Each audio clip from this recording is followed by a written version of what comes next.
अस्सलाम वालेकुम स्टूडेंट्स, मैं आपकी उर्दू की टीचर मिस फ़ौज़िया बात कर रही हूँ। जैसा कि आप लोग जानते हैं कि हुकूमत पाकिस्तान ने सर्दियों की तातीलात कबल अज़ वक्त की हैं, तो इन तातीलात से पहले हमने उर्दू ए का फ़र्स्ट हाफ़ सिलेबस मुकम्मल कर लिया था। आज हम उर्दू का सेकंड हाफ़ सिलेबस शुरू करेंगे, जिसमें उर्दू ए और उर्दू बी का काम शामिल होगा। जिन तालबात ने सेकंड हाफ़ सिलेबस का कुछ हिस्सा पढ़ लिया है वो सबक को दोबारा रिवाइज़ करेंगी, और जिन्होंने नहीं पढ़ा वो सबक को याद करने के साथ साथ इसका होमवर्क भी करेंगी, जो बाद में चेक किया जाएगा। तो आइए आज का लेक्चर शुरू करते हैं, जो कि नामदेव माली कहानी से शुरू होगा। नामदेव माली कहानी में अल्फाज मानी थोड़े मुश्किल हैं, तो इसलिए हम इसको थोड़ा थोड़ा करके पढ़ेंगे। तो नामदेव माली कहानी शुरू करते हैं। नामदेव ये माली का नाम है। नामदेव मकबरा राबिया दुरानी औरंगाबाद दक्कन के बाग में माली था। दक्कन हिंदुस्तान का शहर, ज़ात का ढेर जो बहुत नीच कौम ख्याल की जाती है। ढेर हिंदुओं की ज़ात शूदर, नीच, कमतर। कौमों का इम्तियाज़ मसनूई है और रफ्ता रफ्ता नस्ली हो गया है। इम्तियाज़, फ़र्क, मसनूई, खुद बनाया हुआ। नस्ली, नस्ल के लिहाज से। सच्चाई, नेकी, हुसन किसी की मिरास नहीं। हुसन खूबसूरती, मिरास विरसा।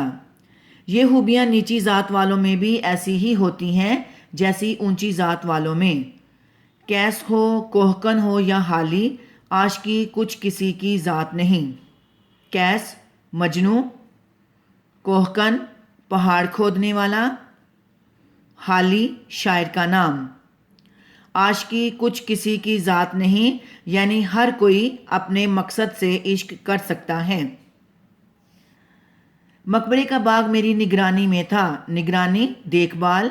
मेरे रहने का मकान भी बाग के अहाते ही में था। अहाते चार दीवारी। मैंने अपने बंगले के सामने चमन बनाने का काम नामदेव के स्पुर्द किया। चमन, बाग, स्पुर्द करना, देना। मैं अंदर कमरे में काम करता रहता था। मेरी मेज़ के सामने बड़ी सी खिड़की थी, इसमें से चमन साफ नज़र आता था। चमन, बाग। लिखते लिखते कभी नज़र उठाकर देखता तो नामदेव को हमातन अपने काम में मसरूफ़ पाता। हमातन पूरी तवज्जो से। बाज़ दफ़ा उसकी हरकतें देखकर बहुत ताज्जुब होता। ताज्जुब, हैरानी। मसलन क्या देखता हूँ कि नामदेव एक पौधे के सामने बैठा इसका थामला साफ कर रहा है। थामला का मतलब लिखिए, दरख्त के गिर्द पानी देने वाला घड़ा। थामला साफ करके होज से पानी लिया और आहिस्ता आहिस्ता डालना शुरू किया। पानी डालकर डोल दुरुस्त की और हर रुख से पौधे को मुड़ मुड़ कर देखा। डोल का मतलब लिखें, घड़े का किनारा।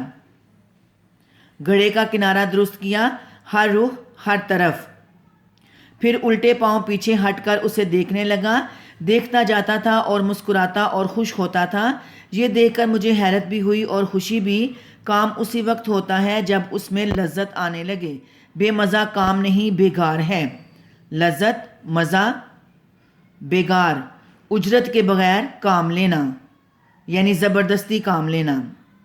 अब मुझे उससे दिलचस्पी होने लगी, यहाँ तक कि बाज़ वक्त अपना काम छोड़कर उसे देखा करता, मगर उसे कुछ खबर ना होती कि कोई देख रहा है या उसके आसपास क्या हो रहा है। वो अपने काम में मगन रहता।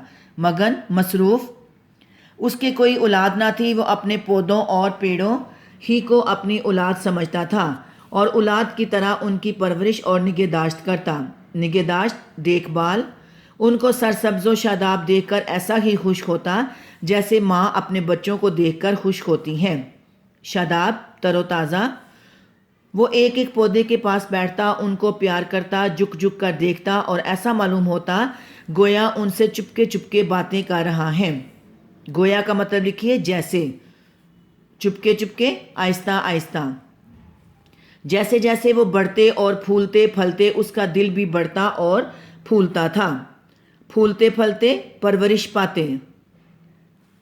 दिल बढ़ना, दिल खुश होना।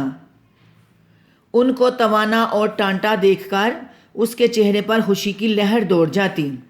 तवाना, मजबूत, टांटा, ताकतवर। खुशी की लहर दौड़ना, बहुत खुश होना। کبھی کسی پودے میں اتفاق سے کیڑا لگ جاتا یا کوئی اور روگ پیدا ہو جاتا تو اسے بڑا فکر ہوتا، بازار سے دوائیں لاتا، باغ کے دروگے یا مجھ سے کہہ کر منگاتا۔ روگ کا مطلب لکھیے بیماری، داروگے چوکیدار۔ دن بھر اسی میں لگا رہتا اور اس پودے کی ایسی سیوا کرتا، سیوا خدمت، جیسے کوئی ہمدرد اور نیک دل ڈاکٹر اپنے عزیز بیمار کی کرتا ہے، عزیز پیارا۔ ہزار جتن کرتا اور اسے بچا لیتا، ہزار جتن بہت کوشش کر کے اسے بچا لیتا، اور جب تک وہ تندرست نہ ہو جاتا اسے چین نہ آتا۔ اس کے لگائے ہوئے پودے ہمیشہ پروان چڑھے اور کبھی کوئی پیڑ ضائع نہ ہوا۔ چین کا مطلب لکھیے سکون، پیڑ چھوٹا درخت۔ تو یہاں تک نشان لگا لیں، تو باقی کام ہم کل کریں گے۔ اب اس کی میں تصویر آپ کو سینڈ کرتی ہوں، تو آپ نے الفاظ معنی اس کے یاد کرنے ہیں۔ اللہ حافظ۔